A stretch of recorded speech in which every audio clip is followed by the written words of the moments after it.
neen raxas suñuy loxo mën a génne jàngoro bu nekk suñuy loxo te ñuy moytu laal suñuy bët ak suñuy loxo war a bakket war a génne.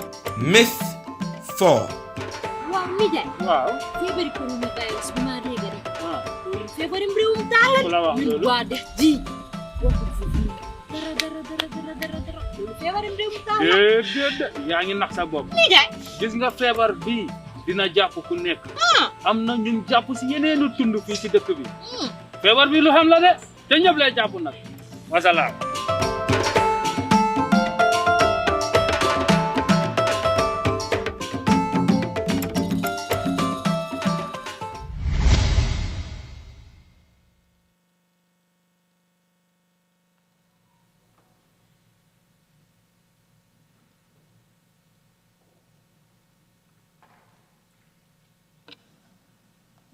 Prayers. Almighty God, who in thy wisdom and goodness has appointed the offices of rulers and parliaments for the welfare of society and just government of men, we beseech thee to behold with thy abundant favor us thy servants whom thou hast been pleased to call to the performance of important trusts in this land. Let thy blessing descend upon us here in this house assembled. Grant us that we may treat and consider all matters that shall come under our deliberation in so just and faithful a manner, to promote thy honor and glory, to advance the peace, prosperity, and welfare of this country, and of those whose interests thou hast committed to our charge. Amen. Good morning. Please, can you be seated? Thank you.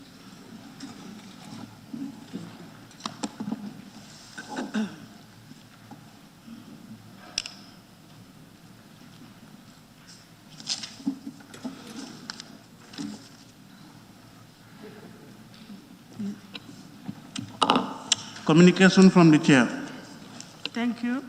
Good morning, honorable members. Good morning, honorable ministers and members of the press. Honorable members, today we shall commence the debate on the State of the Nation address delivered by His Excellency, the President. But I would like to remind honorable members that the President has outlined in his address the government's policies, programs, and statement of his administration for our consideration and scrutiny.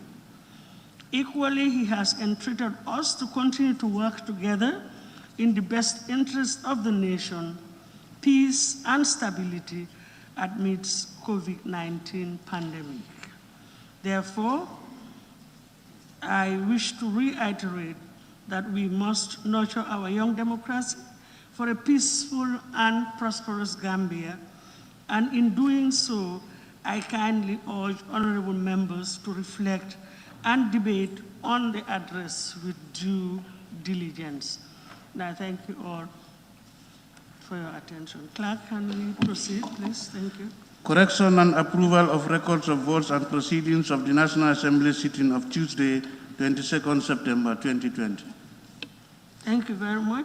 Honorable members, the record of votes and proceedings of the National Assembly sitting of Tuesday, the 22nd of September 2020 is before us for consideration and adoption.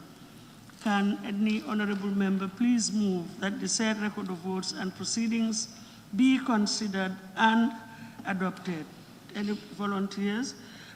Yes, Banjul Central. Thank you. Thank you, Honorable Speaker. I rise to move that the records of votes and proceedings of the National Assembly sittings of Tuesday, 22nd September to be considered and adopted. Thank you. Thank you. Any seconder? Yes, Combo East. Thank you, Madam Speaker. I rise to second the motion. Thank you. It has been moved and seconded that the record of votes and proceedings of the National Assembly sitting of Tuesday, the 22nd of September 2020 be adopted. Any issues or observations from Honorable or no? Yes, Honorable Speaker, I'm not comfortable here. I just need an assistance there. where it says the Speaker's ruling, honorable members, according to Section 2262, B and 4B of the 1997 Constitution, reads, and I quote, I believe the Speaker is not quoting from herself. She is quoting from the Constitution. I believe it has to be she quote, because she is not speaking for herself, she is speaking for us, the Assembly.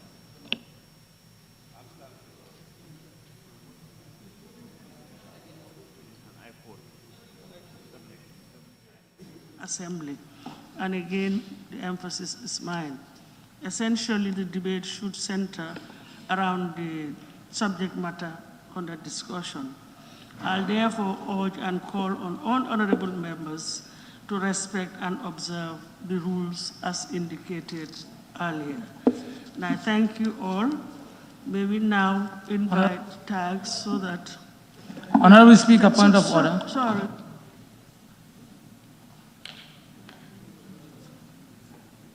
Before we take the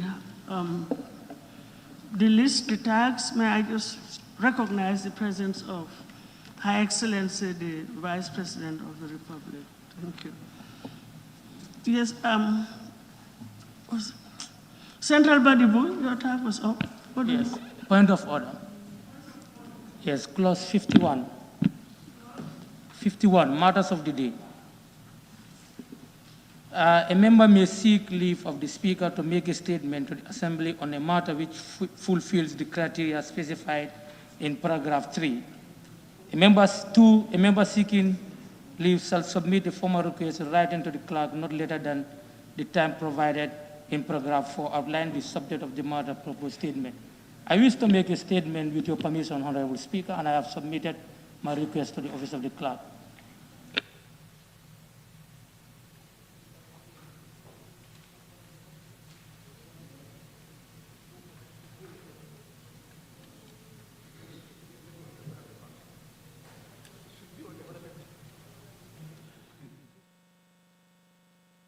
At the end, after all, that pregnant women go through the worst awaits them during delivery. For what is expected to be celebration and feasting for the family, in respect of the arrival of a new member of the family, has been mourning and crying for the deaths of the ones who give birth to these babies. In some instances, Madam Speaker, the babies will not even arrive. They too die along with the mother. With these 2 weeks, Madam Speaker, I knew 4 women who met their deaths while giving birth life and whose deaths have been attributed to poor and inadequate health care attention accorded to them during delivery. Madam Speaker, it will be grossly prejudicial to apportion blame to any particular individual, nurse or doctor. However, it is about time we sincerely interrogate our concerns and type of healthcare system that we have for our people. The maternal deaths that are happening all over the country are avoidable and therefore unacceptable. Madam Speaker, it is about time as legislators that actions are taken to rescue ourselves and our women from these avoidable circumstances. In order to do this, Madam Speaker, we need a bold and multifaceted approach to tackle this long generational crisis in our health sector. Our mothers, sisters, and wives do not deserve this kind of death. It is true that death is obvious and inevitable, but not in the manner we have witnessed of recent times. This country needs a better healthcare system to take care of our people, particularly our women. In conclusion, Madam Speaker, I wish to move a motion for the Minister of Health to come and give detailed statistics on maternal deaths in the country from January 2020 to date, the primary causes of their deaths, and what the ministry has done or is doing to remedy the situation. I thank you all for your kind attention.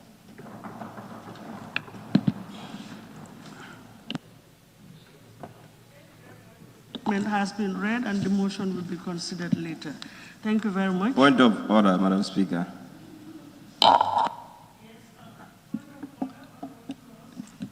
On clause 50, on clause 51(4)(a).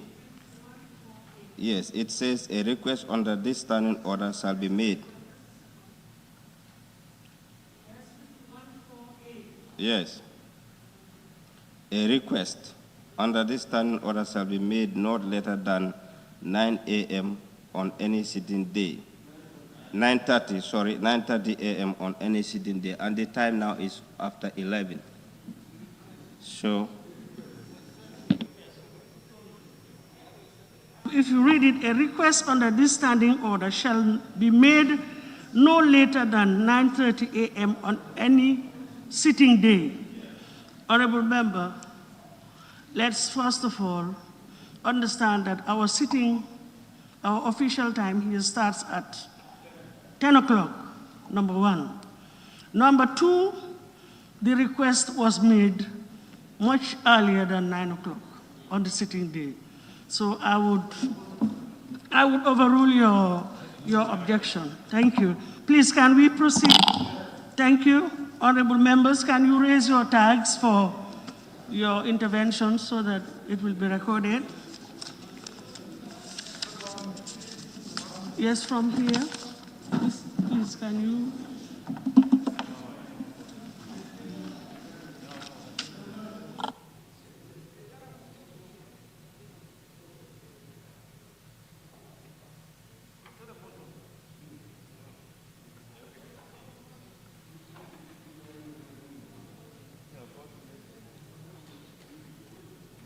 Speaker. Honorable member for Lower Nyomi, we start with Lower Nyomi. Just keep your tags on, we are taking them up. Observation. Yes, thank you. Madam Speaker, observation. Observation. I just want to observe that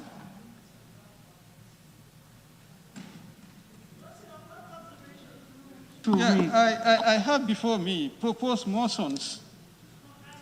That the motion will be dealt with later. Mm-hmm. Yeah, what I'm saying. I did say that. Mm-hmm. Thank you. Maybe you did not hear it. Please, thank you. Start with Lower Nyomi. Thank you, Madam Speaker. Of the content of the President's speech, I was expecting that the elapse of the curfew would have been made known, because it did not cover a good sector of our community. Because when we went home, the markets were still closed on Sunday. And Madam Speaker, let me appeal to the authorities to lessen the leverage that is brought to bear on the lumos. Our people are definitely tired. Our people are almost starving at that level. Point of order. No. A point of order.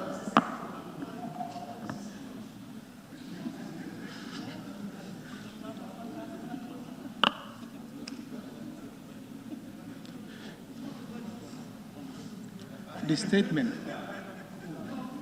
Honorable, we are debating the President's address. The President's address. Madam, allow me Yes, to... but it appears as if you're talking, I nearly thought that you thought that it was an adjournment debate whereby you can talk about anything. Let's confine, just a second. Let's try, as we said, to confine our observations to the subject matter under discussion, which is the Point of order, Madam. which is the address delivered by His Excellency, outlining the programs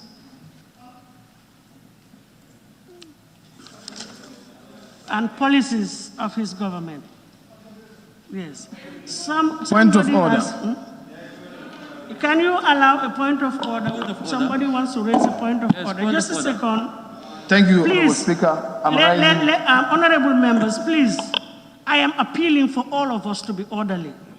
We all cannot speak at the same time. We have to respect the chair and the rules of procedure that we have already adopted. So we are all at liberty to take the floor but it has to be done according to laid down procedures. Please, I'm just appealing. 2 or 3 people cannot take the floor at the same time. Thank you. Yes, Kantor? Madam, it's a point of order. When a point of order is raised, the Speaker is obliged to allow the person to refer the Assembly to the relevant provision.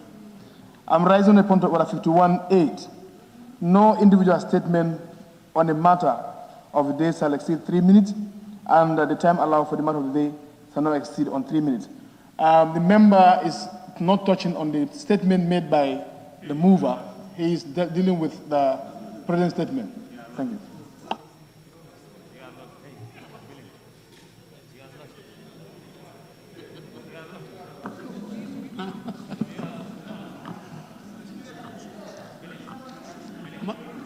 The discussion, the debate that I have opened the floor on is on the address by His Excellency President, known as Sunan. Nothing more, nothing less. As for the statement, this is not the first time that a statement on matters of the day has been made. It has been done here earlier on, and there was no debate on that. So please, let us proceed. Observation, Madam Speaker. Observation. Please, I am not allowing any more observations. The honorable member is on his feet. Please. Thank you. Can you proceed?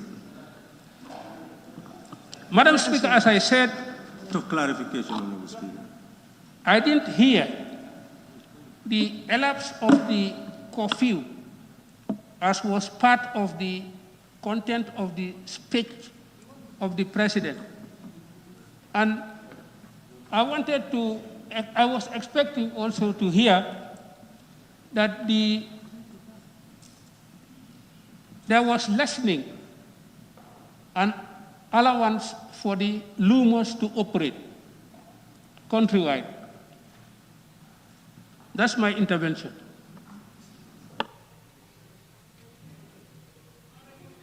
Birkama South.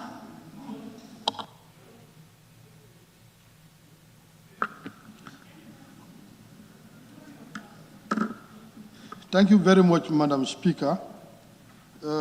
First of all, I want to seize this opportunity to thank the President for fulfilling his constitutional requirement to come to the Assembly and report about the status of the implementation of his development plan and policies. In the same vein, I also want to thank the authors of this report, which is well-crafted and well-written. As you can see it, I definitely want to thank them for a better report in terms of arrangement. From there also, Madam Speaker, I just want to start with defense. I have few observations with regards to this particular statement made by the President. The defense aspect of it is, which is very key. If you look at its bullet number 2, I want to quote, in responding to the call to duty, the Gambian Navy has intensified routine sea patrols to enforce the law and ensure the security of our borders and the territorial integrity of the nation. This is something which is very, very key, Madam Speaker. One thing I'm not very much comfortable, and I definitely was expecting this thing to be captured. What type of strategy? You're talking about the territorial integrity and our borders in terms of water. How about the land areas? And I have been crying over and over with regards to the area in which I'm coming from. It's very threatening right now. Our country has been seriously encroached. And if you look at it, the territorial integrity of this country has been compromised over and over. I even spoke to the defense minister during his routine tour on security installations all over the country. Dar es Salaam in particular was mentioned. Especially during this COVID-19 period, whereby when the borders were closed, we have seen incidents whereby our own security officers have been assaulted by the Senegalese authorities, and this is a big problem. Madam Speaker, this is a potential conflict between the two countries, and it has to be approached. The approach has to be very serious and concerted from all aspects. That is why I've been dealing with so many stakeholders with regards to this particular area. More especially, if you look at it, it has two components. There is insecurity. It is in two components. There is insecurity and there is a scramble over the apportioning of that particular community. Madam Speaker, if you look at some of our borders in this country, there is always a buffer between the Gambia and the Republic of Senegal. Like you go to Jiboro, there is a buffer. You go to Senoba and others. But you go to Dar es Salaam, this is not happening. You go to Dimbaya, this is not happening. It's very interesting to know that you go to that villages where even our alkali, the alcalo of this particular village. Point of order, Madam Speaker. Point of order. Madam Speaker, on standing order 51, 6 and 7. 6 and 7. It says, if the Speaker gives leave for a statement to be made, he or she shall allow the member to make the statement as soon as reasonable, practicable. 7, the Speaker may select from among those members in the chambers indicating their wish to speak a number of other members to make a statement on the choosing matter of the day. No individual statement on a matter of the day shall exceed 3 minutes, and this time allowed for a matter of the day shall not exceed 30 minutes in total. And we are deviating. The member made a statement. Other members want to make Actually, their intervention, and now we are going to another. It's no deviation. The statement actually ended up with a motion. Can you put your mic off? The statement ended up with moving a motion for the health minister to come up and give details. I did indicate that there is a motion. We will come to the motion later. I have used my discretion on the 7, or I will use my discretion on the 7 to allow, at that appropriate time, before the motion is heard, to allow the few members, I may select few members to speak on the statement. But as of now, we are proceeding with the debate on the address. I'm mindful of that. Thank you. Thank you very much, Madam Speaker. I think we need to be very much clear. We are dealing with the State of the Nation address currently. Madam Speaker, as I'm saying, the security of our territorial integrity matters a lot. And I was really expecting this thing to be adequately taken care of. I did a personal engagement with certain ministries regarding this particular area. During this pandemic, we have some of our security officers that have been seriously assaulted because they were trying to close the borders, which the other party, the Senegalese authorities, are not even allowing them. Our immigration officer was assaulted.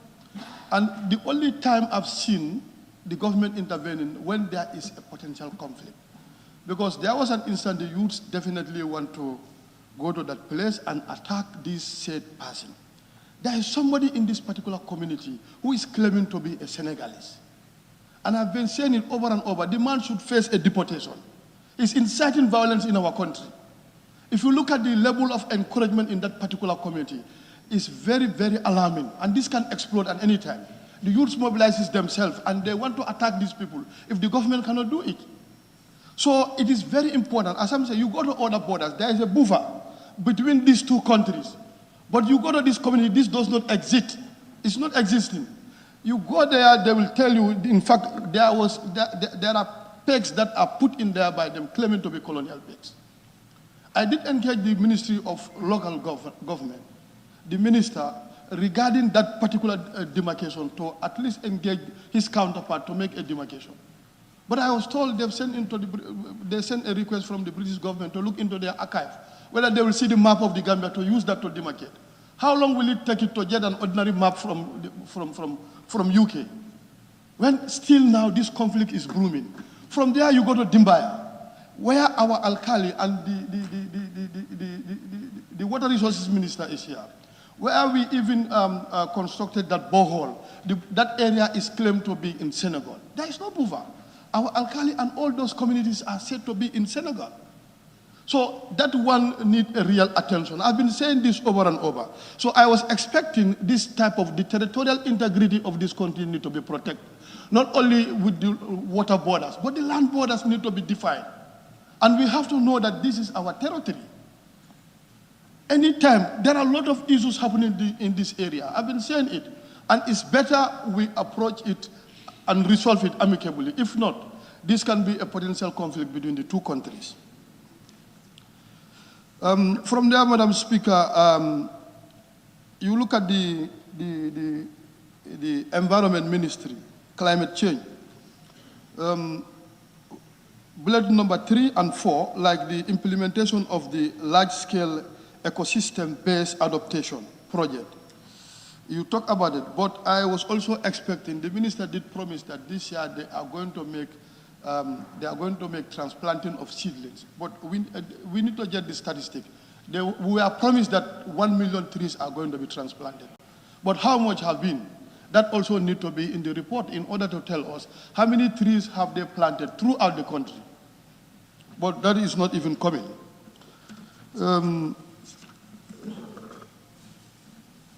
Madam Speaker, to my special ministry, the Lands Regional Governance, which is one of the ministry confronted with the highest number of gaps as far as I am concerned, because there are a lot of potential conflicts when you come to the land issues in this country.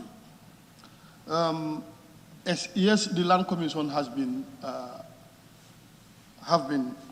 constituted, but how functional are they? Because if you look at the increasing number of land crises, especially in our area, I even want to believe that if there could be that connection where they can allow some traditional owners, chiefs and the governors, to team up with the traditional owners of that area to make sure that they resolve these things.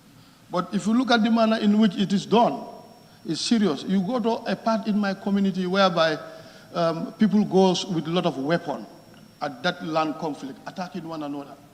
Because I've reported to the minister, I reported to the PS and the governor regarding that particular area. But up till now, it's not solved. Last time I was in Busura, I was told a soldier went there with a gun. And this was very serious. And I informed the authorities about this. So it's better we come out with a land policy, especially policy regulating the estate developers. They are seriously encouraging into our land to an extent that we'll have a problem when we come for industrial development, or if we come for maybe agricultural production within this greater Banjul area. It's going to be difficult. The trend in which the estate developers are encouraging is serious, and there's no policy regulating them. And most of them are creating conflict. You go to almost all the villages, there are conflicts. People claiming that they own this land, the estate developers, they give it to the estate developers. So it needs to be resolved. These are the areas where I want to lay specific emphasis, and I will want to wait until if we come to the adjournment debate to talk the other part. Thank you so much, Madam Speaker. I want to resume. Very much. Honorable Member for Banjul Central. Thank you very much, Madam Speaker, for giving me the floor. Madam Speaker, according to the President's address last week, I have a few issues to talk about concerning different ministries. First of all, I will come to the Minister of Foreign Affairs, International Cooperation, and Governments Abroad.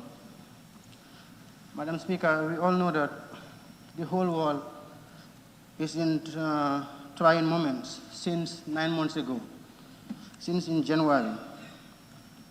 We are facing so many difficulties, and Gambia is part of it. We all know that our government at this present stage cannot meet all its short-term plans because of the COVID-19. And it's not affecting only the Gambia, the whole world, as I said. But yet still, the government is doing some efforts. As I can see in the President's address, the government was trying to downsize the embassies that we have, the foreign missions in all over the world, which is very important. But due to COVID-19, it is not able to happen. The government is really spending a lot of money in foreign missions, and I think that it was a very big mistake to establish many missions all over the world, or in many parts of the world. We can always strategize. Like, for example, in West Africa, we can have 2 missions, one in the Francophone, for the Francophone countries, 2 for the Anglophones. That, for example, an embassy can be in Ghana and will be responsible for Nigeria and the countries around that area, and another in Benin and the like, and it will be responsible for the countries around those areas. This will help, but if we want to open foreign missions everywhere, the Gambia will not have the capacity to fund those foreign embassies. After the elections in 2016, we all know that many embassies have been established. Maybe it was just because of political reasons, just to satisfy some people or to compensate some people. But we all know that it is not into our interest.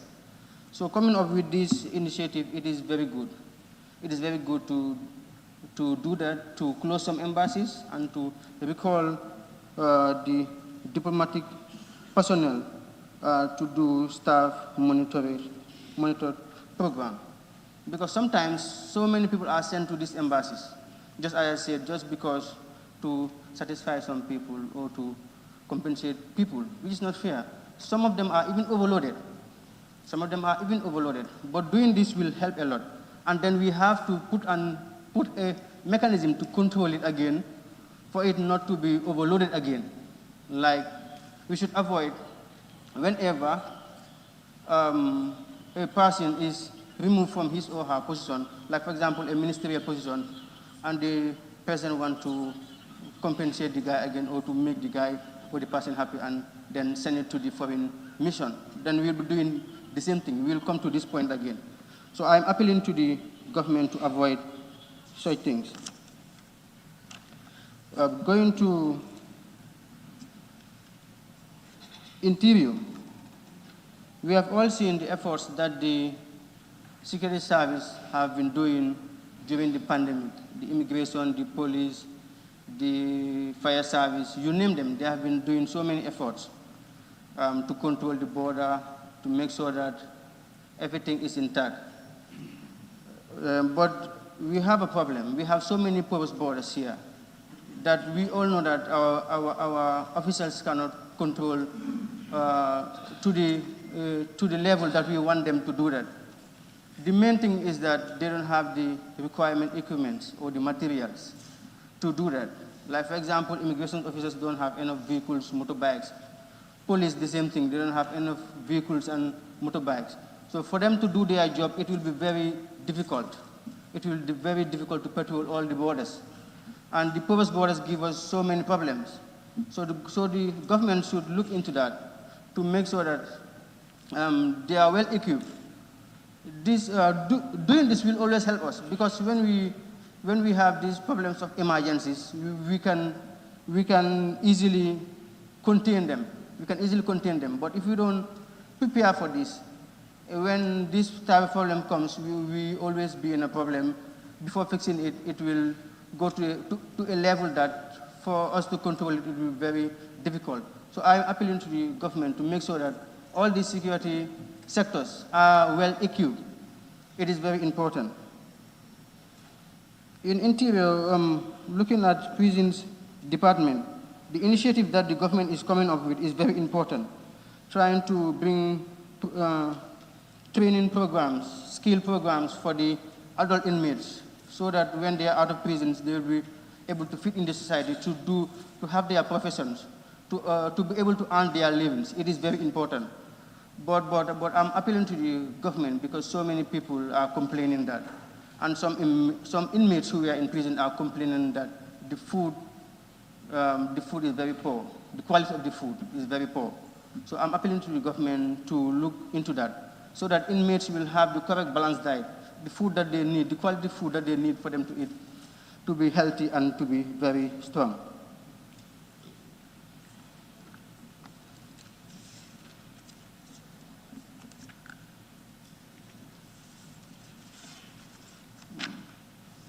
I'm going to basic and secondary education.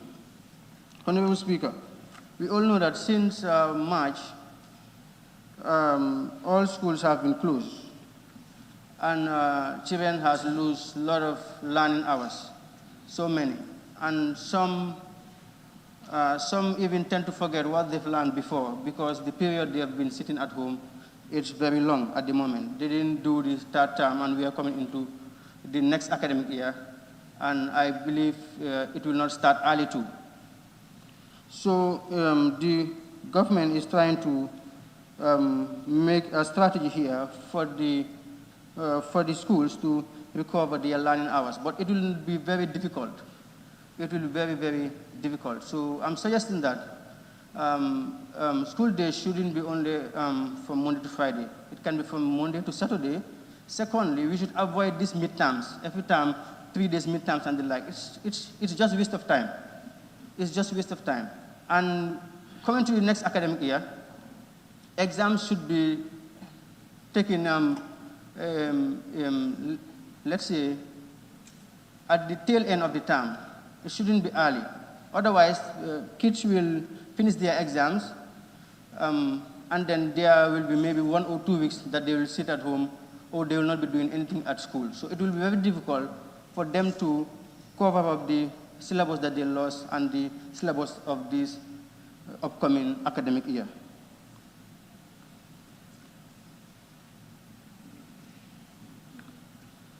And I think it is important to at least, but it might affect the afternoon shift.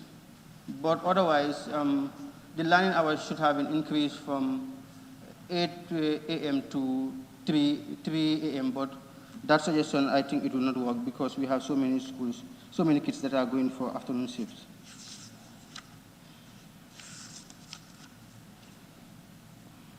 Honorable Speaker, health. The health sector have been doing a tremendous job, and still they are doing it concerning the COVID-19. But yet still they are finding it so difficult for them to do exactly what they are expected from them. Because, as I said, the health ministry was not well equipped. When this pandemic came, it was very difficult for them to contain it. At the initial stage, we didn't have so many cases. It was a bit easy for them. But for the past 2 months, we've experienced that we have so many cases. We end up trying to find new places for COVID-19 centers, medical centers and the like. But as I said, we should always be prepared for these things. Hadn't been that we have, like for example, in every district, we have a major health center. And in every region, we have a referral hospital. And in all the big villages, we have health centers. This would have enabled us to contain the COVID-19. Because in some of the hospitals, it is very difficult for the sick people to go there and medical personnel to give them attention, because most of them are concentrating on COVID-19 patients. And some are at home suffering with illnesses or diseases, and they cannot be attended. So it's good for the government to prepare themselves so that when these pandemics happen, we can easily be able to contain them without having much troubles. But yet still, I will say a big bravo to the health personnel and all who are assisting in these trying times and moments.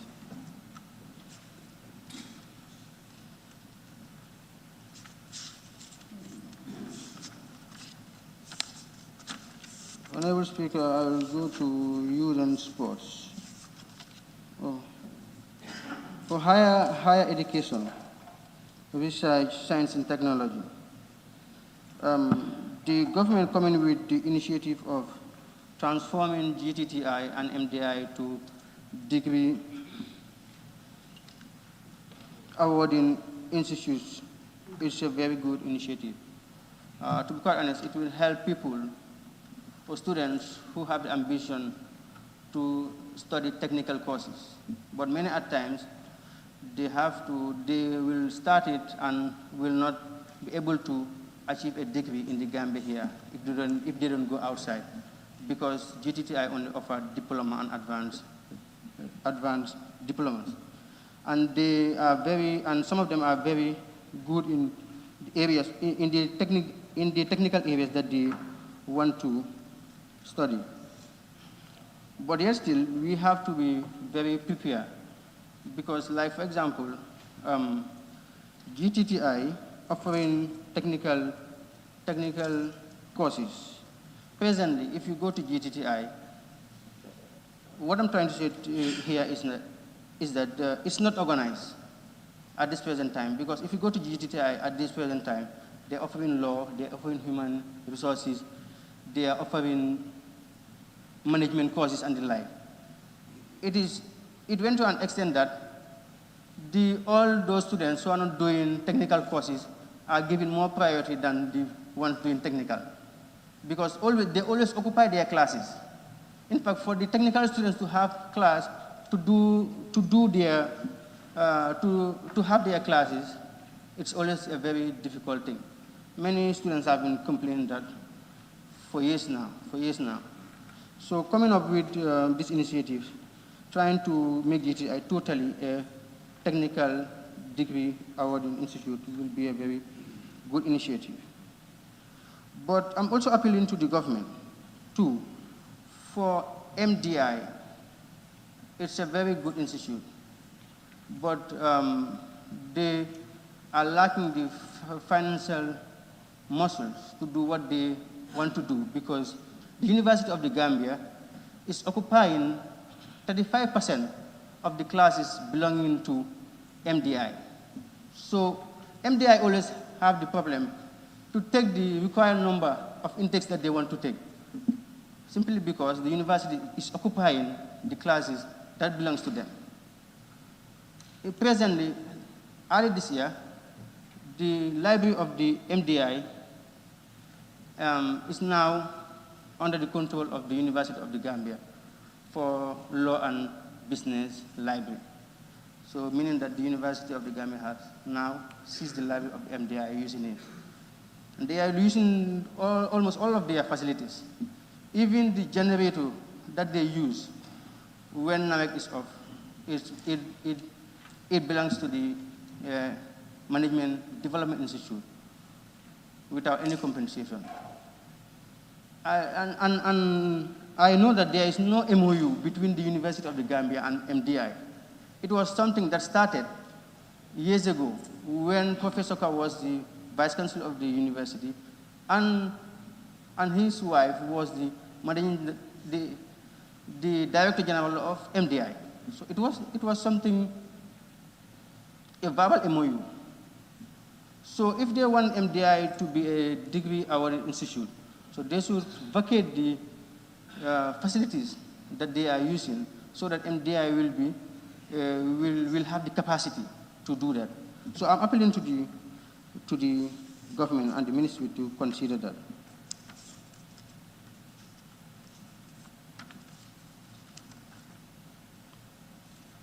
Honorable Speaker, Youth and Sports.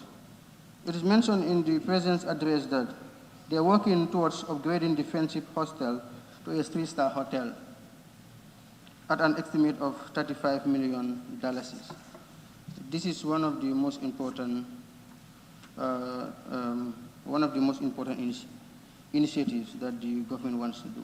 If you go to the Friendship Hostel, it is in a very bad condition, to be quite honest. The tourism committee went there for a visit sometime last year, and we all saw what is going on in that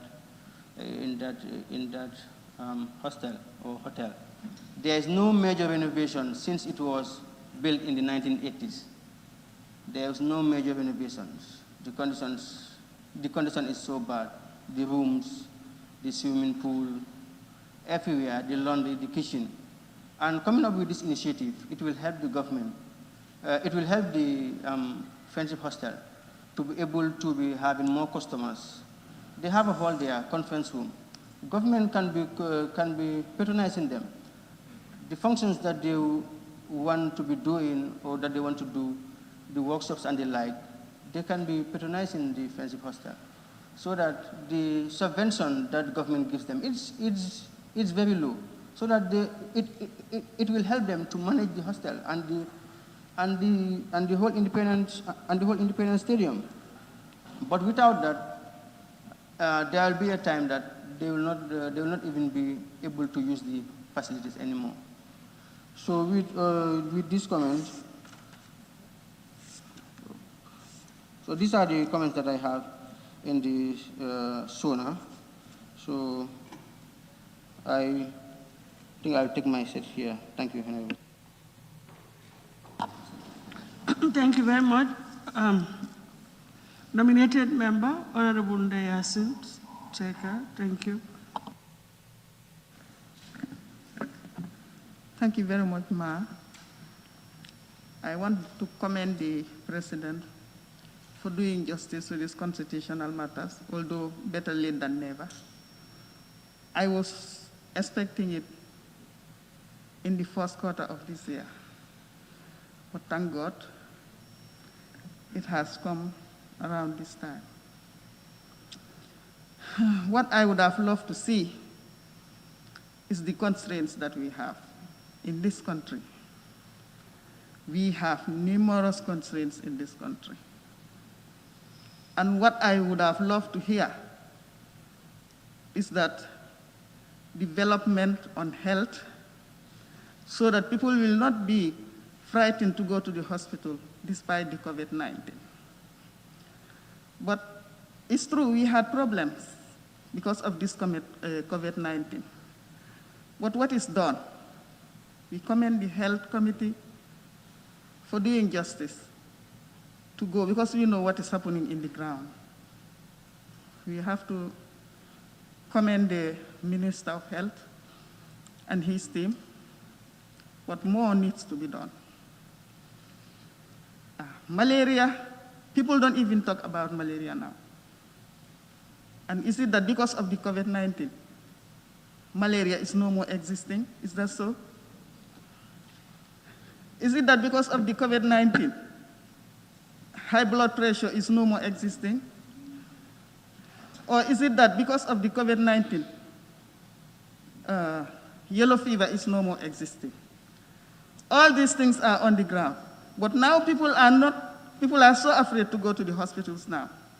They prefer to go to the health centers, to the private hospitals. And how many average Gambians can afford to pay this amount? If you are about to die and you go to private hospitals, you will die because you don't have money to pay. And if you go to the hospitals here, somebody called me telling me that he's in the hospital, but the nurses are running away from him. So as a result, we have to struggle and go to the private hospitals. These are issues that are happening in this country. Now, plans are on the way. I just don't know when plans will reach. Plans should reach. If we don't prioritize, if we don't strategize, plans will never reach. And many, many plans are on the way. So, that being the case, I admire the President coming to this National Assembly to deliver his address. But I would love, before coming to the National Assembly to deliver his address, let him, what is wrong with him paying visits to the departments to see what is happening? Sometimes cut and paste, sometimes are issues, and we should really do away from those things. I admire everything he said. We have a lot of problems, but what are the strategies to make sure that we overcome those constraints? Those are the issues. We cannot say that everything is going right. No. Especially we know that we are in this transition period. Number one. Number two, COVID-19 has struck us. We all know that there are problems, but we should find ways and means of solving these problems. We should strategize, work very hard. We should work very, very hard, including ourselves here in this National Assembly. We should pull our socks, work very hard, because we were the ones who stood here and sworn that we will do justice to this country. And any irregularities we do is waiting for us. All of us, including myself, the National Assembly members, executive, judiciary, everybody, we should pull our socks and work for the betterment of this country. People are looking at us. Some people know what is, sometimes people know what is happening. And some of us know what is happening. So that being the case, we call ourselves Muslims and Christians in this country. What is holding us from doing justice? Let us try by all means to make sure that all what we are doing is not in the interest of individuals, but the interest of this country. This is what I want to say, and I am appealing to the President to make sure that before coming up with any nation's address, let him do his thorough studies to make sure that he knows what is happening in this country. But plans are on the way. My government is doing his level best to know that this and to make sure that this and this is continuing. This is what we have been hearing since time immemorial. We have been hearing such since time of Imam, since when I was in this country. I used to hear this. My government and I are making sure that plans will be done. Till when? I was hoping that after 2016 election, this kind of words will be away.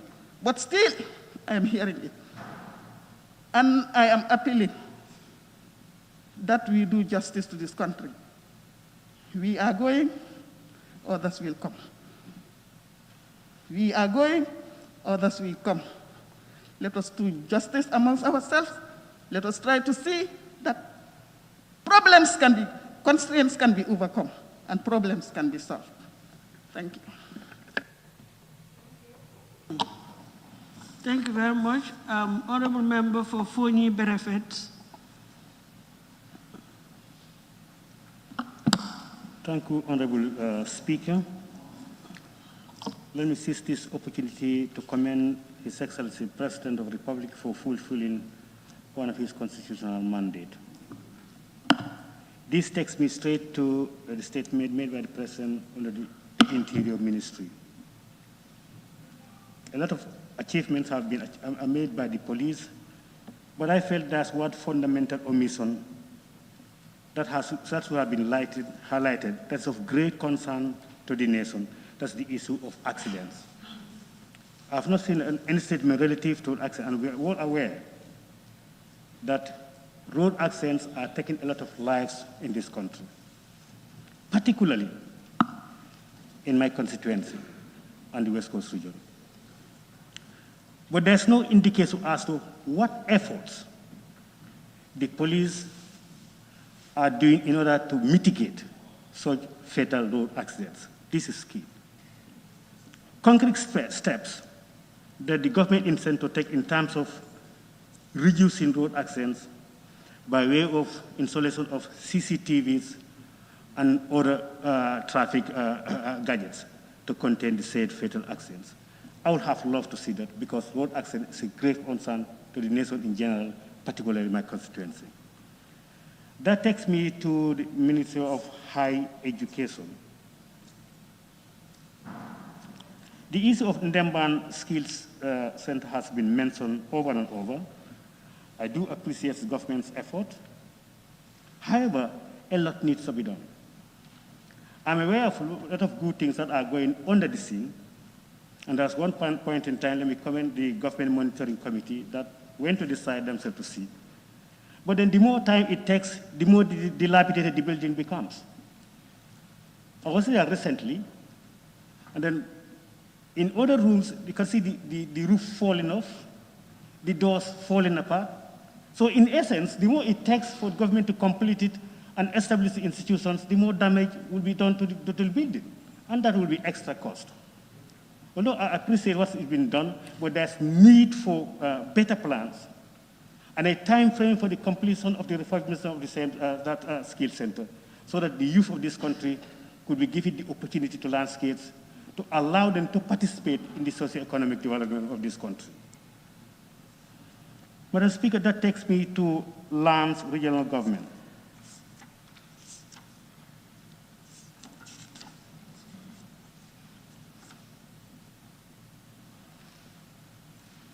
The Department of Community Development under the Ministry of Lands is now implementing participatory demand-driven community development strategies to enhance decentralized structures and support community-based organizations. That's a welcoming news.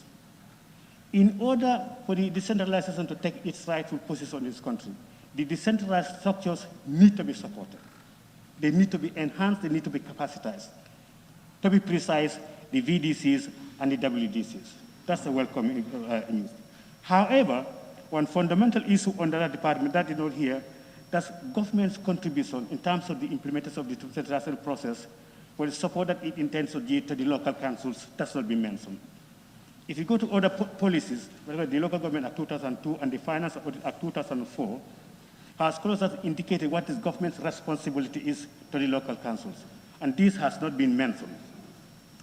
For those also at the committee, local government committee, are aware of some of the scenes that are going on the ground. But this particular address is intended for the nation. So those people will not be privy to such information with regards to what government is doing to enhance the local councils.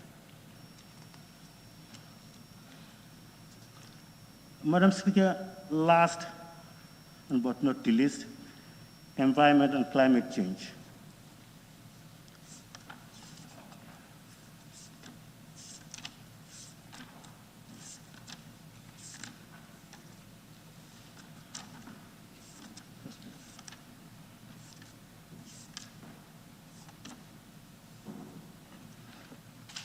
The tail end of that particular incident, environment, that as waste management presents a major environmental challenge for the country, the Waste Management Bill is under review to deal with waste issues. This is welcome news. We are all living witness to the problems faced by local councils and the general environment and communities by way of waste. And so that's an existing policy or law under this institution, with particular regards to the anti-littering law,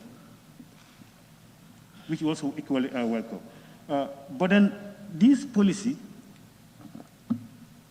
as stated here, really needs proper review.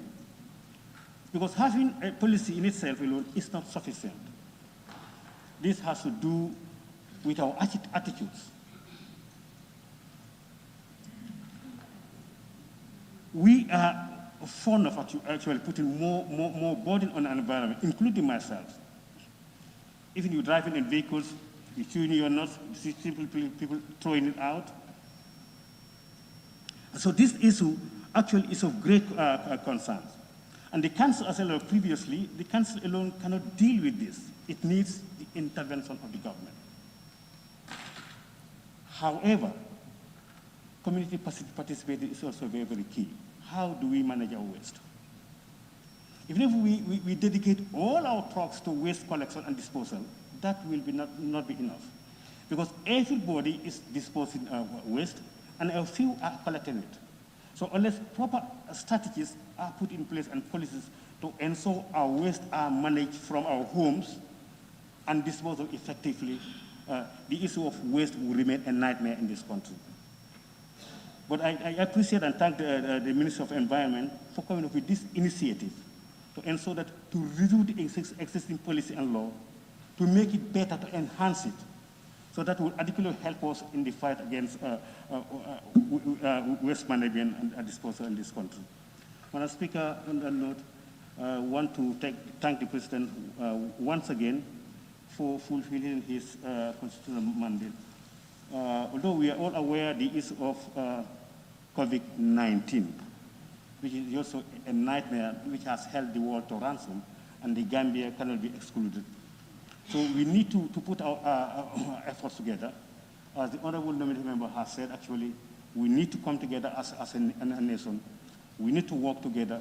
We need to put our hearts together to ensure we defeat this deadly virus. Madam Speaker, I thank you very much, and I beg to take my seat. Thank you.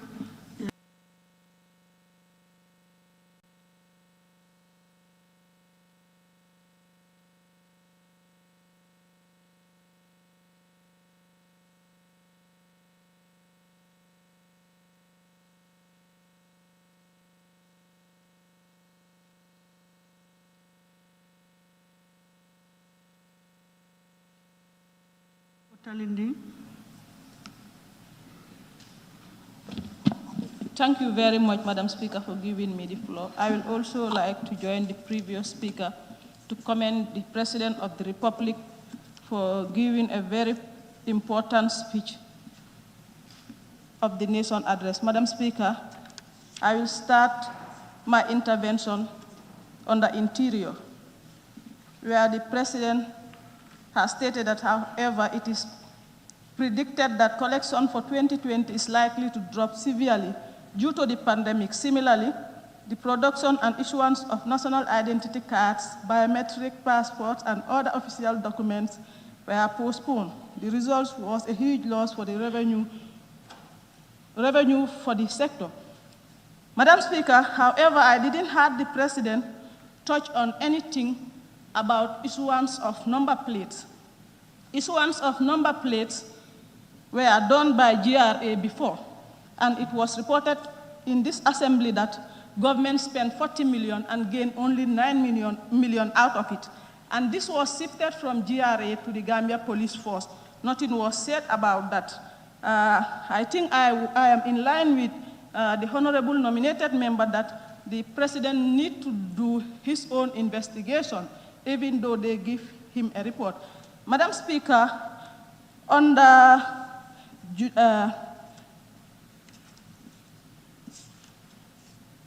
judiciary, he also mentioned of the speeding of justice delivery system so that some prisoners can be given bail and some will have justice at the most given time. Madam Speaker, I think they should also work hand in glove about this land dispute in the country, because sometimes people can take the law into their own hand if they feel that their justice is denied.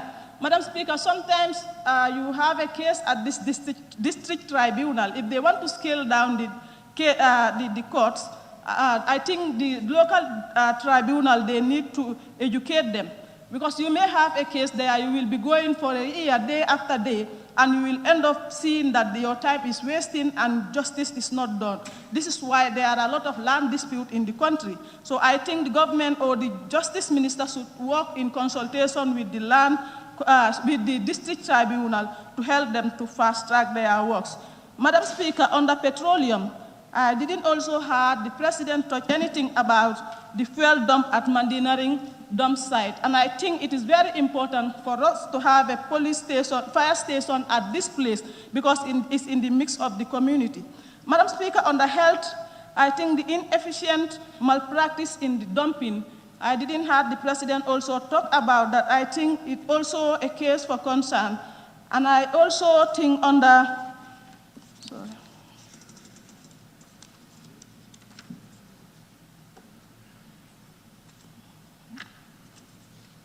on the women and social protection, Madam Speaker, I think a lot needs to be done. We have a lot of infant mortality.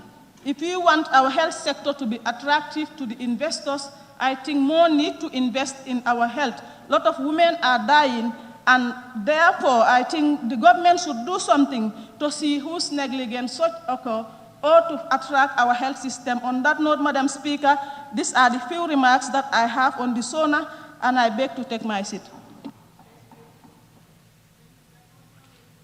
Honorable Member for Janjambure. Thank you, Madam Speaker. And I want to seize this opportunity to also join my colleagues in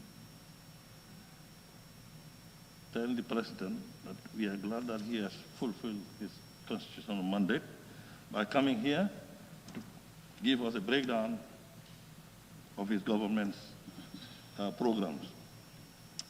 I have a few comments that I want to intervene. First of all, on the trade, industry, regional integration, and employment, together with foreign affairs. Last year, during the trade season, I think every one of us here, or majority of us, were affected by this. We have a Senegalese company in Dakar, in Senegal, that was sending agents into Gambia and buying our nuts from our farmers. I happen to be a member of the trade committee. We called in GRA, the police, foreign affairs, trade, and asked them, why was that possible? How was that possible? And they told us that Senegalese government has a bilateral agreement with China that made that possible. And at the time, we told them that they should work hand in glove to ensure that before the trade season this year, Gambia also, because they told us that they had started, Gambia had already started that type of negotiation with China, and we told them to ensure that before the beginning of this trade season, it is also that Gambia also signs that type of trade, so that those agents can come here, work with DGC, have their agents in the Gambia, create employment, and buy our nuts at a little more expensive price than what the government was allocating. So I thought of bringing this so that the Vice President would take a note on this, and it will be discussed with the ministries concerned.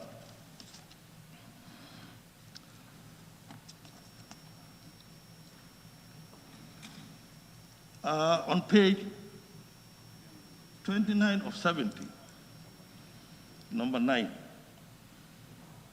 he's talking of out-of-school youths. Madam Speaker, I stood here on several occasions and I said, CRR being the largest region in this country is still without a skill center. And I think you will all remember this. Over and over, I have been saying this.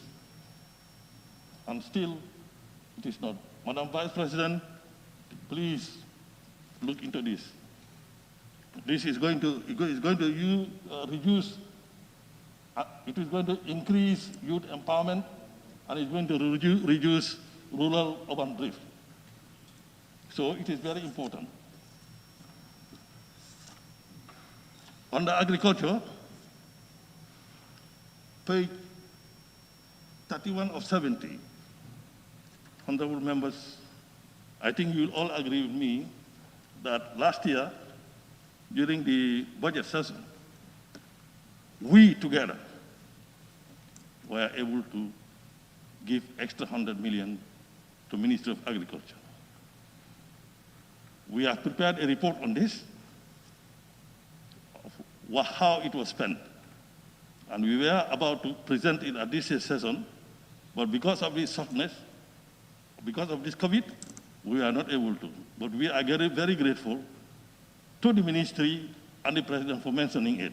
And the credit goes to the entire House, not only to the committee.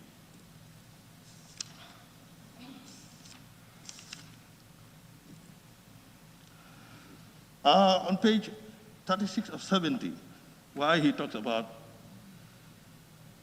National Youth Service. although it's going to be started this year, but I think this is a good venture. And I support this.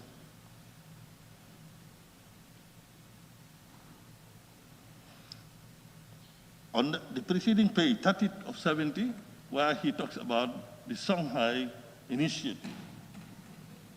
Again, I'll repeat it again, that Shanghai Initiative, Madam Speaker, is very, very good, and it needs to be replicated in all regions in this country. What does it do? It creates employment for our youth. Because if you read this section, it tells you how many youths were trained from all over the country. But I was thinking probably if each region has its own, that will reduce tension on the one in North Bank. So I'm recommending, Madam Vice President, that Shanghai Initiative is very good. It's not only creating employment, but not only to the educated ones, but even the uneducated ones who are interested in farming. So if it is replicated in other regions, it helps the youth to have skills.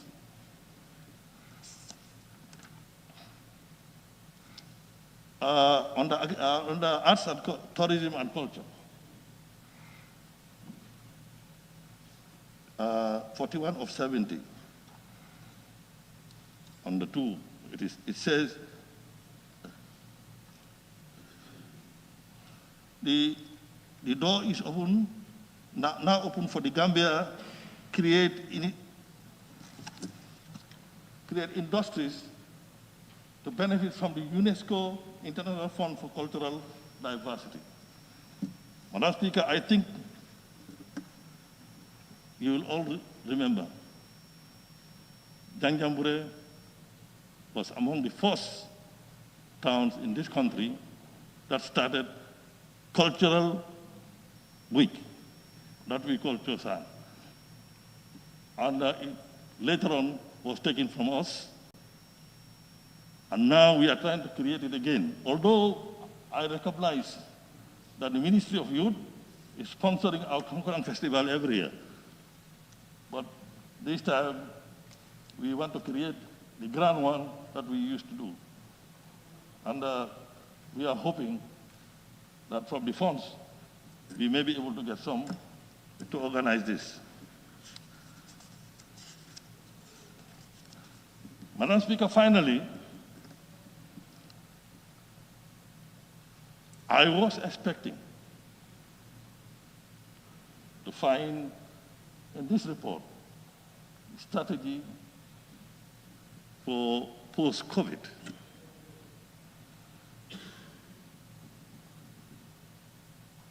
We order our goods from countries that are also affected like us. And I was thinking probably by now, the government would start strategizing, particularly with certain ministries that are that increases the GDP, or that contributes highly to the GDP, particularly tourism, agriculture, and health.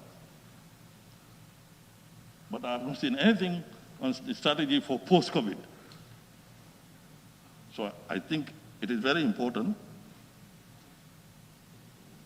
and it needs concentration, because hopefully by the first quarter of 2021, COVID would be a thing of the past. So it is now that we start thinking of what do we do, how do we encourage those institutions that should be able to quickly contribute to our GDP to bring it back to where it used to be. So on those few notes, Madam Speaker, I beg to take my seat. Thank you very much. Honorable Member for Woodley West.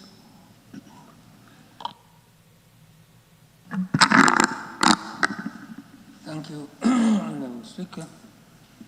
Honourable Speaker, everything that we do must be critically examined and the purpose for which it is done.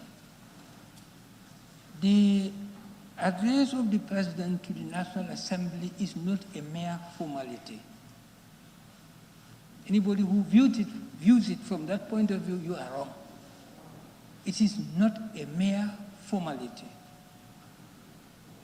And it is fundamentally important because it is a yardstick that he provides for us to measure not only the National Assembly, but the very people that they are supposed to be serving. They need that yardstick to measure what they are providing against what is being done. That's the fundamental purpose of the nation. That is why it is mandatory. At least once, the president must address the nation through the National Assembly. At least once. And it is necessary because that yardstick is needed by every citizen to measure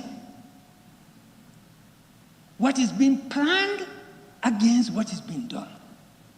What is being provided in terms of finances, in terms of funding, against what is really it is really yielding. That is the fundamental purpose of the State of the Nation's address, as we call it. So this little booklet, the address, is a sieve that you use to examine what is really happening concretely in this country. And that's why he has gone from every sector to the other sector. Because every sector is consuming the taxpayers' money.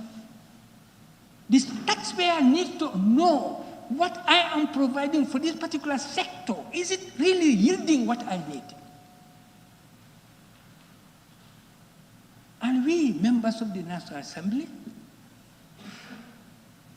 this helps to facilitate the operations of our oversight functions. We need this data to be able to do what is required of us by the people we represent. So it cannot just be a mere formality. And it cannot just be a mere reporting.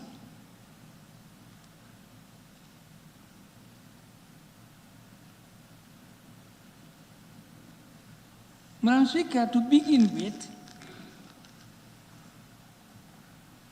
paragraph 5, page 10, I think it is a mistake, a typo mistake, because they said 5 million, but in brackets 500 million, which is the correct figure.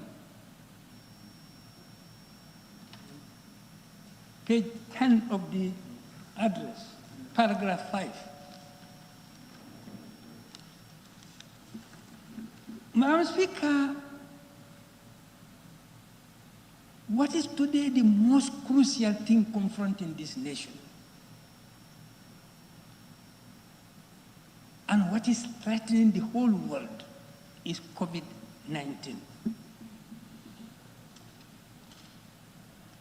I was looking forward to a comprehensive report on this, the current stage where we are. Because we know a lot of things have been done, and we must clap, we must applaud the Ministry of Health and their frontline workers for the courage and determination that they have been confronting this terrible thing that is threatening the whole world. That in spite of our meager resources, we started with determination and courage, with the little we have, and confronted the surge of this terrible thing. And we can pound our chest and say, we have tried. Because COVID is now almost going to 7 months old in the world. And in the Gambia, we are still talking about less than 200 people having died.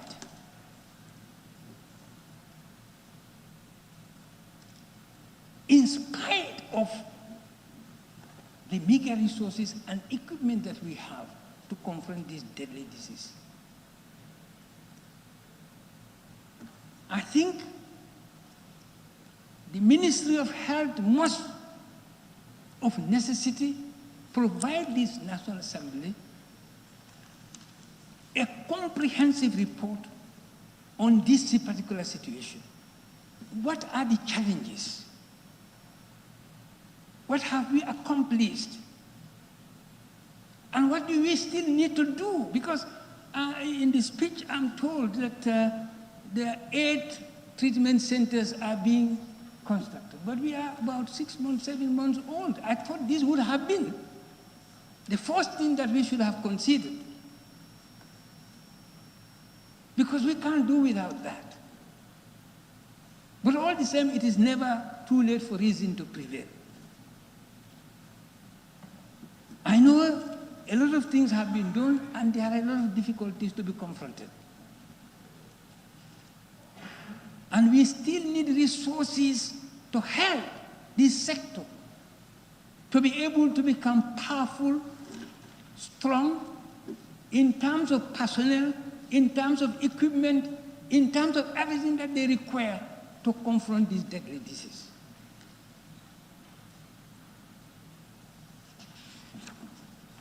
Honorable Speaker, I will not be able to do exactly what I normally do, because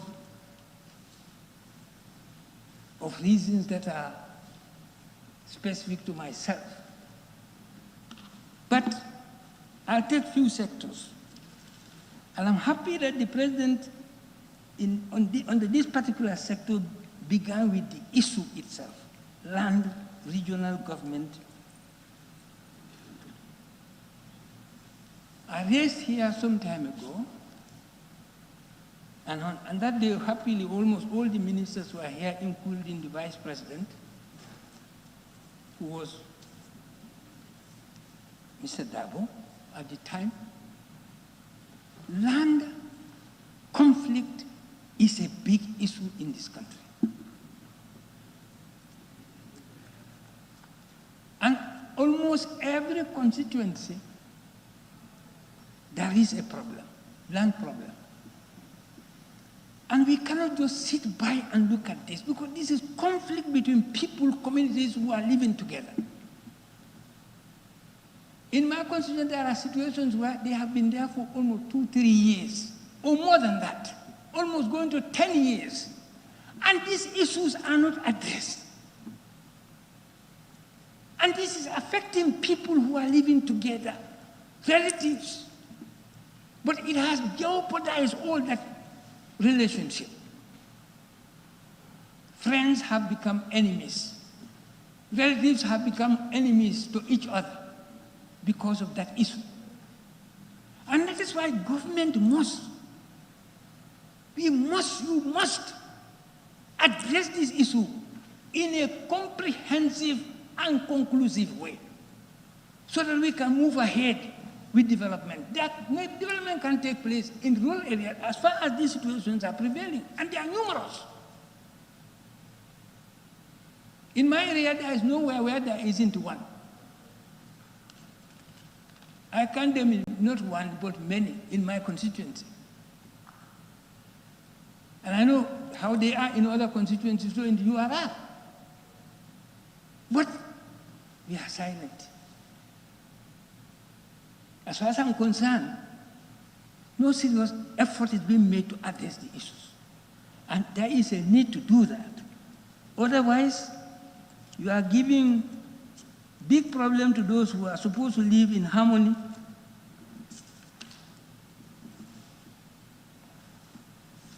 Agriculture. Madam Speaker, I've seen in the speech so many investments have been made with a view to creating employment facilities, with a view to creating employment facilities for the youth here and there. Good. But if we want to address that issue in a conclusive way, we cannot but address address the issue of agriculture. This is the only area we can address the issue of unemployment, the issue of poverty eradication, the issue of revenue generation, the issue of becoming economically independent. This is the only area we can, which means that we must invest into this. If I go to fisheries, which is part of agriculture, you will see that even though the sums that are given there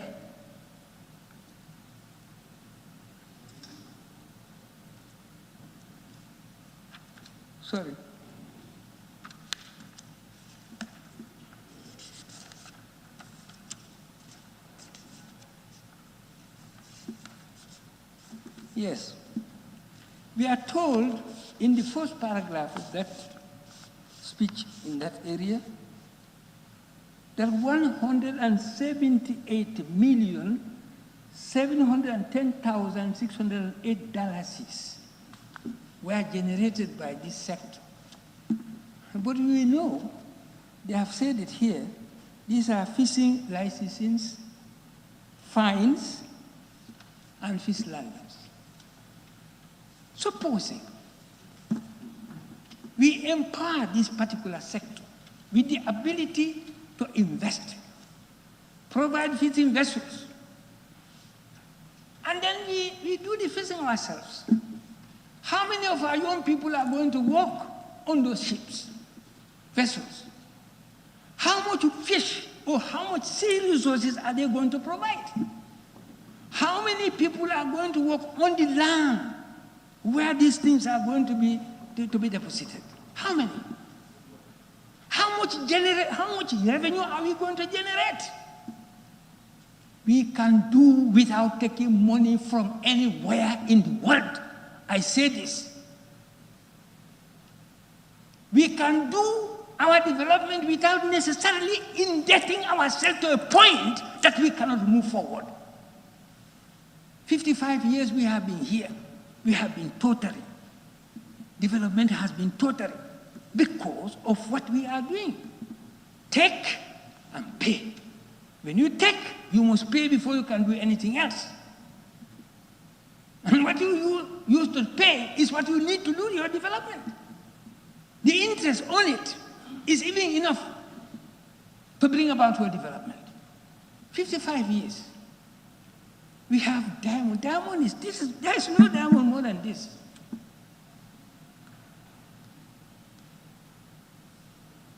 And we can even expand it because we can cultivate it. So, I think there is a need for us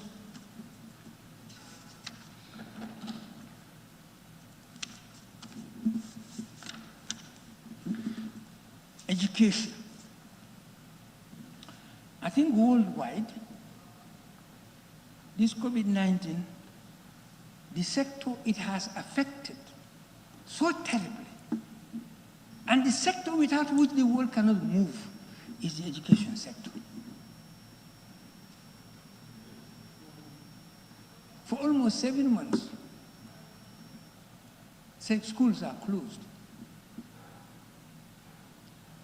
And they are still being closed. I think there is a need for schools to reopen. But we must prepare for it. I think there is a need for all the principals of high schools to create a think tank and see and plan what the reopening of schools will be.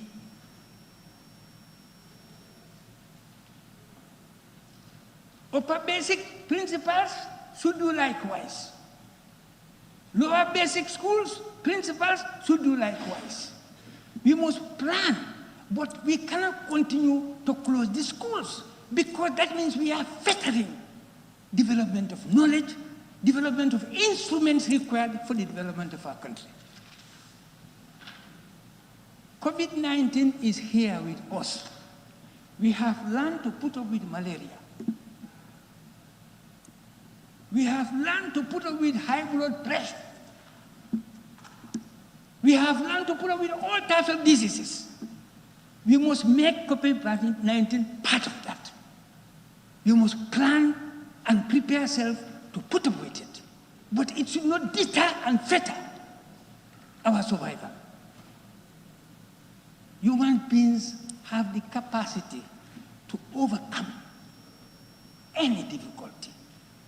We have the capacity to overcome any difficulty if we use what we have. But this must be well planned. I see that it is they are preparing. But given the nature, the overcrowded nature of our schools, from primary to high school, this needs real thinking, real planning. Even if you say double shift, there is already double shift in every single school. There is double shift in every single high school and almost in every upper basic school. So that means that critically, we are faced with a very complex situation which needs real thinking, real planning. It is not just double shift, because double shift is already there. It's not just extending the number of hours. No, it's not increasing the number of days. It's not enough. Those also have their negative impacts. I was a teacher. Many of you were teachers. You teach from 8 o'clock up to 2 o'clock. A serious teacher. And they want you to continue from 2 o'clock to 6 o'clock. Your output is going to be affected. And the children you are teaching also are going to be affected. So, for me, the saddest thing in this country is that there is no public transport.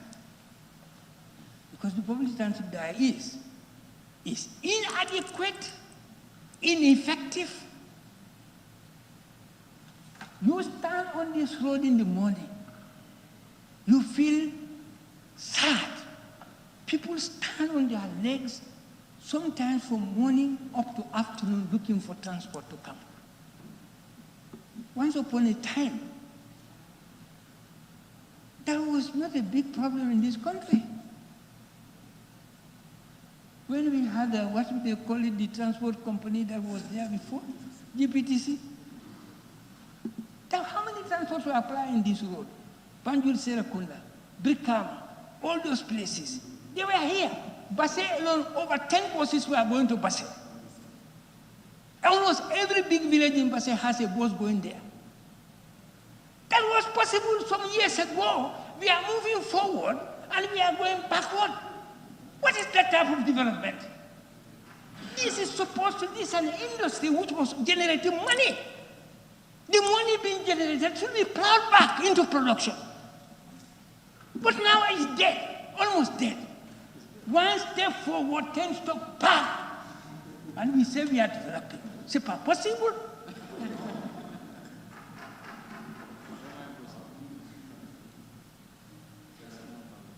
When are we going to help our people to stop crying on the roads for want of transport?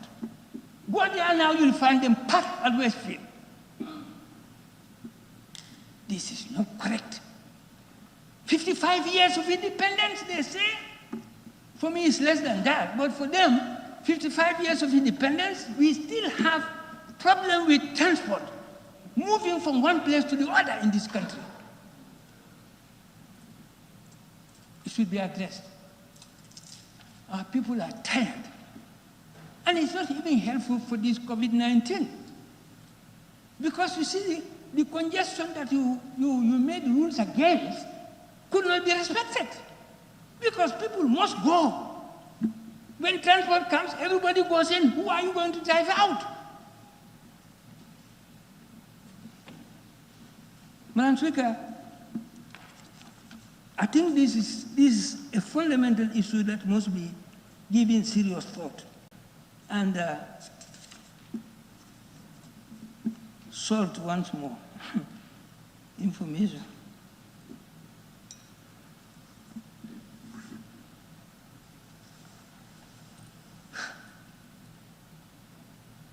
Every citizen has a right to information, they say. Now, the Gambia is about how many years old? Since 1960. That's about 40 years. And still, it is inaccessible in some areas in my part of the country.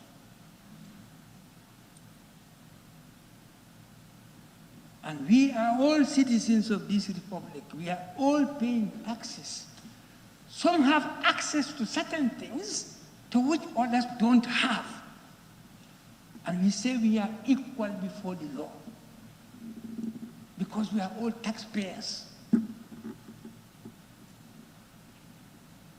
I think by now, at least radio, anywhere you go in the Gambia, you just to the Gambia, clear as this light.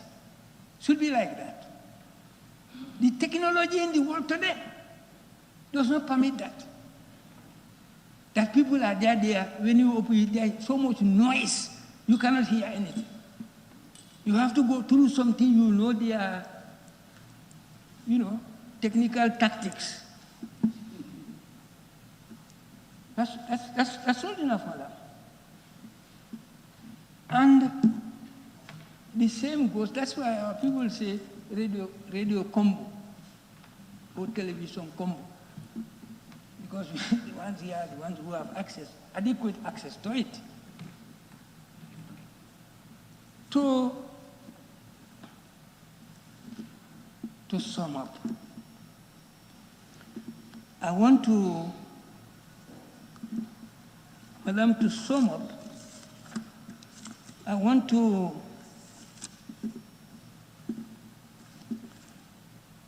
cite and read, if you allow me,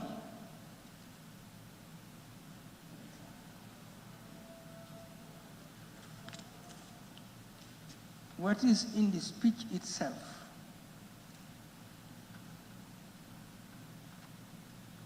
Because when you read them, you feel inspired. And we need to be inspired in order to be able to move forward. So I'm going to read these ones here.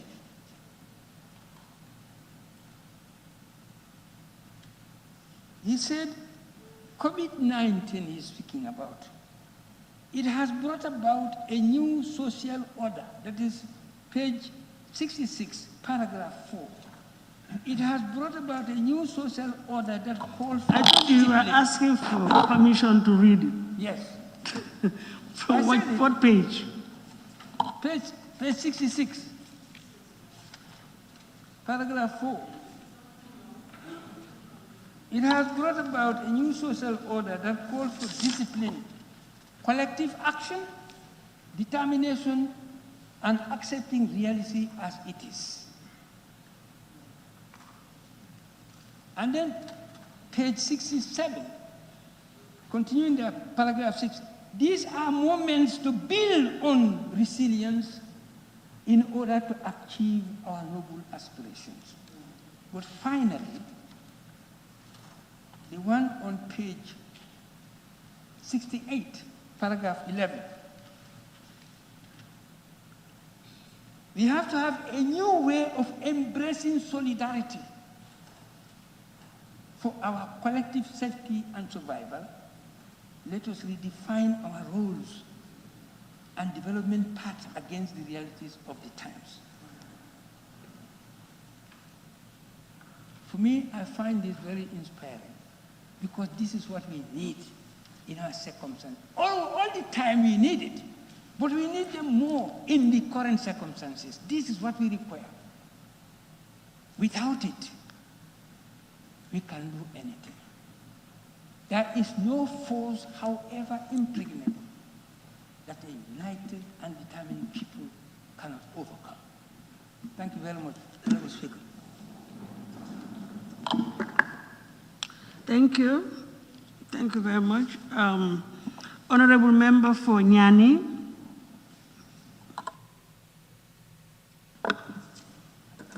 Thank you, Madam Speaker, for giving me the floor. I also want to join my colleagues to thank His Excellency the President for the State of the Nation address of the 2020 legislative year. Madam Speaker, if you could allow me, I'll go straight to the point, and where the President have given statements, I'll read them, then later I want Madam Speaker, Her Excellency to clear my doubts and to clarify some of the statements which have been mentioned on each of the points. Madam Speaker, on agriculture, page 24, page 31, with reference to inputs, 11,000 metric tons of fertilizer are available for sale, while 50 metric tons of granule seeds have been provided to farmers on loan, repayable from their produce. Here, I just want to elaborate few on the fertilizer side. This fertilizer for sale, Madam Speaker, it has given most farmers a problem and constraints because the way and manner the fertilizer have been sold was very tough for farmers because they have to go pay to realign, then later go with their receipt to the depot to buy. So I know they want everything to be bought without any problem, but it has given a lot of problems for farmers, like living all the way from Jalokunda or Gunta, come to Realans, pay your money, then go to GGC. It's always a problem. At the end of the day, it will take them 2 days, or they will stay too long at the finance sector for them to be able to buy the fertilizer. So, Madam Speaker, page 31, number 7 again, as additional support, variety satisfied seeds has also been disbursed to them. Furthermore, after 23 years, arrangements have been finalized on cotton production. So here, my doubt is, has already been, cotton production have been already been started in URR, then for the sale to be happen in Senegal, or is still on the pipeline so that farmers can able to do production in the Gambia, then finally they go and sell their fertilizer, their cotton, cotton in Senegal. And I don't know what arrangement should be done for them. And also, I would just want to know whether this cotton production has already been commenced in Bassi. Madam Speaker, in the preparation, number 8, in preparation for the 2020 rainy season, government disbursed various items of machineries and equipment to our farmers nationwide. They include a good number of tractors, power tiller, milling machines, pumping machines, and other agricultural inputs. These are very huge items, and it's been welcome. But here, my doubt is whether whether tractors also are part of it, because I couldn't know either aware of any tractor which has been given to farmers for this 2020. But if so, I just want to know where the tractors we have been given to.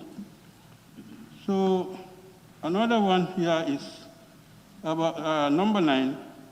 With the support of the National Assembly Special Select Committee for a budget of almost 100 million, here also the process is on. As we are aware as a committee, already 20 million has been reimbursed for seed secretariat. So the other balance is also in process, but not already been procured to be given to farmers. And we expect this one supposed to happen by now, farmers to benefit from it before the budget. So the other one is about the World Food Program, that is page 32, number 10. It's about food program for vulnerable farmers. Madam Speaker, there is a lot of money that's supposed to be bought for food for the vulnerable farmers. But if you can remember, the Vice President was here, and I have told her about my area. Even the former food items which was been given, most of my communities didn't have that food. And now it's almost high time, because looking at this time of the year, I think it's a critical time for farmers, for them to get this thing on time. Because by October or November, they will start getting their seasonal crops, that is the early millet or maize. I think, in fact, maize has already been started. But as far as this food item is concerned, Madam Speaker, I think it should be fast-tracked so that the vulnerable farmers, communities should be able to get this food. Because, as I said, in my area, the former food which have been given to other communities, most of my villages didn't. And I was aware that some food were left in some of the stores, expecting that at the end of the day, those who don't have will have their food from those stores. But I just had called from yesterday, day before yesterday, that the sugar and other remaining rice which are on those stores have been removed, going to nowhere. They don't know where it is going to. So that also is a concern to me. Madam Speaker, on the side of the health sector, as we all know, a lot of money has been spent on the COVID-19.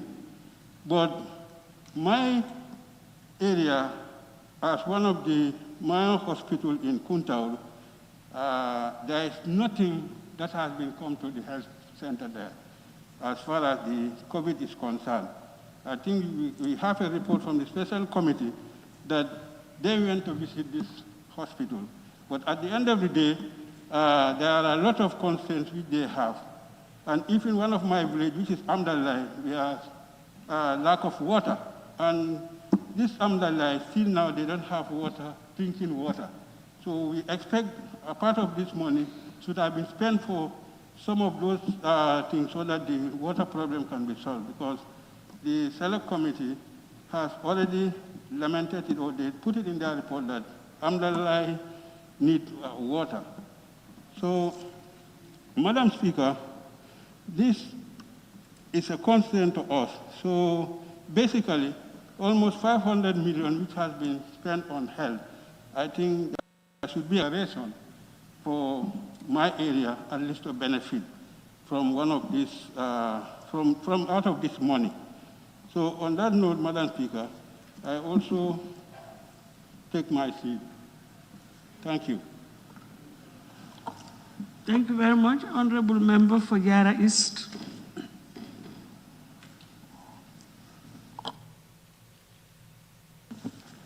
Honorable Speaker, thank you very much for giving me the floor. Honorable Speaker, before I commence my intervention proper, I would like to recognize the presence of the Vice President and other top government functionaries in our midst. Honorable Speaker, today we are asked to debate the speech that was delivered by the President, known as the State of the Nation Address, acronym SONA. Honorable Speaker, first and foremost, I want to thank the President profusely for submitting himself to an important constitutional provision, which is Section 77 of the 1997 Constitution. And please grant me leave to quickly read that section. It reads, the President shall at least once in each year attend a sitting of the National Assembly and address a session on the condition of the Gambia, the policies of the government, and the administration of the state. Honorable Speaker, this is self-explanatory, but it's loaded with positive connotations. Honorable Speaker, for the fact that the Constitution is urging the President to come here before the National Assembly to address the nation on matters bordering on his administration and the way forward for the country cannot be overemphasized.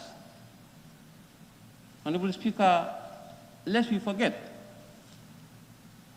the office of the President is one of the highest offices in our land. And as a result, it is always accorded with that mark of respect. And for that vindication, Madam Speaker, I have dissected the speech that was delivered by the President, and I was compelled to summarize it into two folds. That is the highs and lows of the speech. If you like, the ups and downs. Honorable Speaker, permit me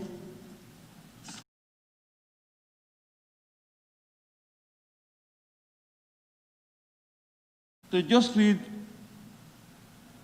one of the paragraphs of his introduction. It reads, once again, it is my honor and pleasure to deliver this annual address to the honorable members of this August Assembly on my government's performance during the course of the last legislative year. Today, my address presents the success challenges of a country rise towards economic boom and socio-political transformation when the unexpected stroke. This was the sudden outbreak of the coronavirus COVID-19 pandemic. Honorable Speaker, this is on a high note. On a high note for the fact that the President is not oblivious of the threat that the novel COVID-19 has done to our country. Honorable Speaker, after having highlighted the threat that we should attach to COVID-19, I have seen the loss of his speech as well. This, Honorable Speaker, is my detached opinion. After having highlighted the importance attached to COVID-19, what comes to one's mind is the regulations governing COVID-19. How well respected are the regulations? We should ask ourselves, are the regulations well respected by the powers that be? I have some evidence.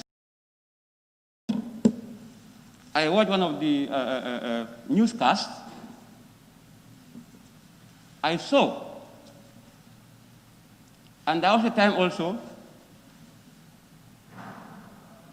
I went to, just to see for myself, one of the clandestine meetings that was conducted in one of the areas that I reside. Women who are in the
Beg your pardon. Okay. A lot of beautiful things were said there as well. But my concern has to do with the road carnage, the way and manner our people die on the roads. That is very, very key. I think government should find ways and means, to address the issue of road carnage, because it's becoming rampant. I don't know what's the problem. Maybe the roads are not worthy. They are not road worthy. The vehicles.